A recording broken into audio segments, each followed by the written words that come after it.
Says at this Whole Food store, you have to use a QR code even to enter the store.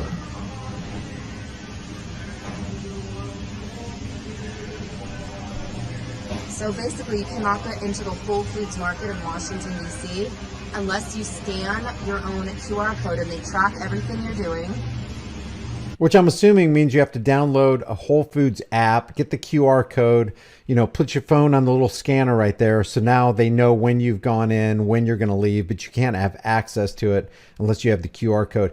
I think the answer to this right here, because we have technology moving in, we have AIs trying to study us, we have a cashless society that they're trying to move in, and that kind of ties into this right here. It says in Montreal, they're experiencing a new phenomenon. Some companies are now saying no to cash.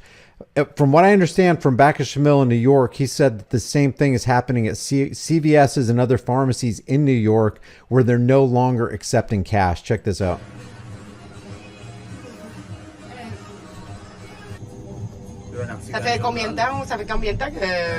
So no cash, they're accepting cards only. You can't get into Whole Foods, or at least this Whole Foods right here, unless you have a QR code, which is going to be on an app on your phone, and they want to go to a cashless society. One of the things that you can literally vote with your dollars and say, hey, Whole Foods, if this is how you're going to treat customers and we can't enter without a QR code, we're not going to enter.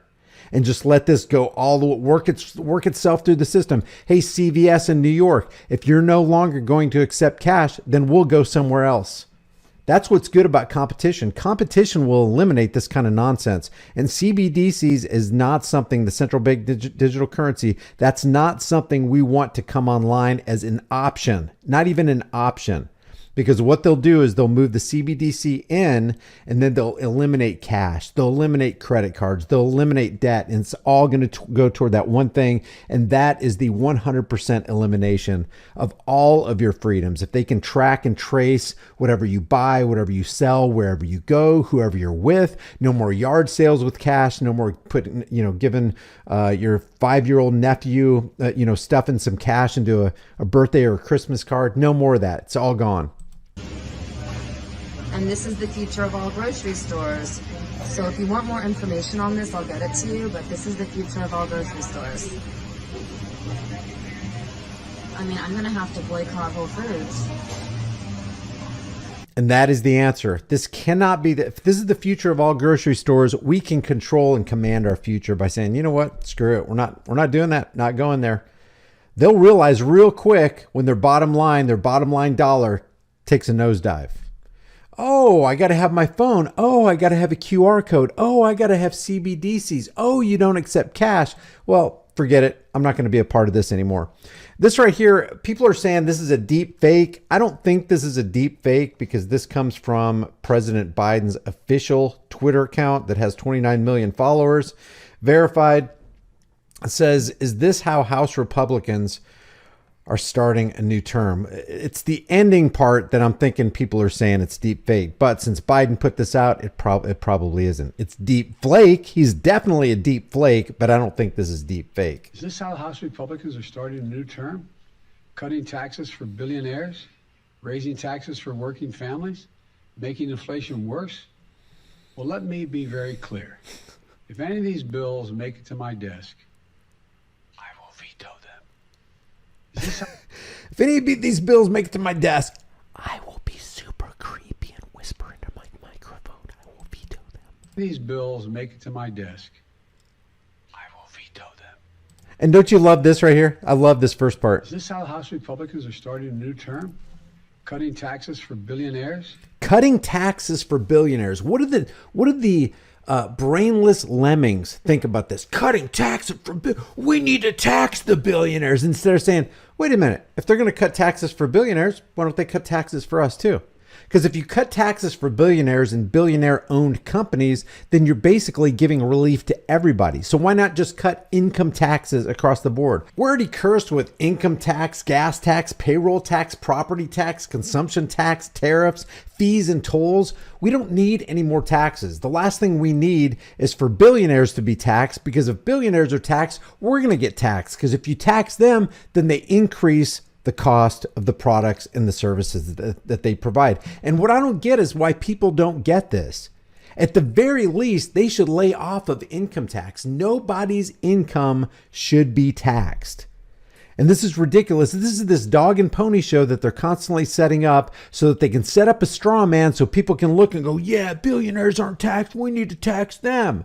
When that Inflation Reduction Act, which should be called the Inflation Acceleration Act, because that's what it's going to do. Anytime you have a bill, the opposite of the title of the bill takes place. The Affordable Care Act was unaffordable. The Patriot Act was unpatriotic. The Inflation Reduction Act is really going to be the Inflation Acceleration Act. In other words, prices are going to go up and quality is going to go down. So this dude is just totally creepy. And speaking of creepy, listen to what Tony Blair says. Listen to this horrific admission that everybody knew when they were going to get into this war with Saddam Hussein. The decision to go to war in Iraq and to remove Saddam Hussein from power in a coalition of over 40 countries led by the United States of America was the hardest, most momentous, most agonizing decision I took in my 10 years as British Prime Minister. For that decision today, I accept full responsibility. So what? Without exception and without excuse. The intelligence assessments made at the time of going to war turned out to be wrong. You don't say. The intelligence assessments turned out to be wrong. Yeah, we knew that. We knew they were wrong. Why? Because wars, all wars, are bankers' wars. The people aren't enriched by wars. The banksters are. The corporate elitists are. The defense contractors are. The military-industrial complex is. The aftermath turned out to be more hostile, protracted, and bloody. Hostile, protracted, and bloody. You don't say. Did you get bloody? Was the hostility toward you? Did the protraction negatively affect you, Tony Blair, and all you leaders out there? The never we imagined. The coalition plan. You never imagined it, huh? You knew it. You were rubbing your hands together going, man, how can we profit from this? This is going to be awesome. Not so good for them, but oh my gosh, we're going to have a great Christmas this year. One set of ground facts and encountered another. And a nation whose people we wanted to set free and secure from the evil of Saddam became instead victim to sectarian terrorism. Victim to sectarian terrorism. And who became the terrorists? They did. The ones who initiated it. The ones who marched in there to protect and secure everybody. That's why the 9 most dangerous words in the English language are still, I'm from the government, I'm here to help. I'm here to help myself to your stuff. I'm here to help myself to your resources. I'm here to help myself as my boots trample over your very lives. That's what war does. Yeah, they didn't know it. To sectarian terrorism.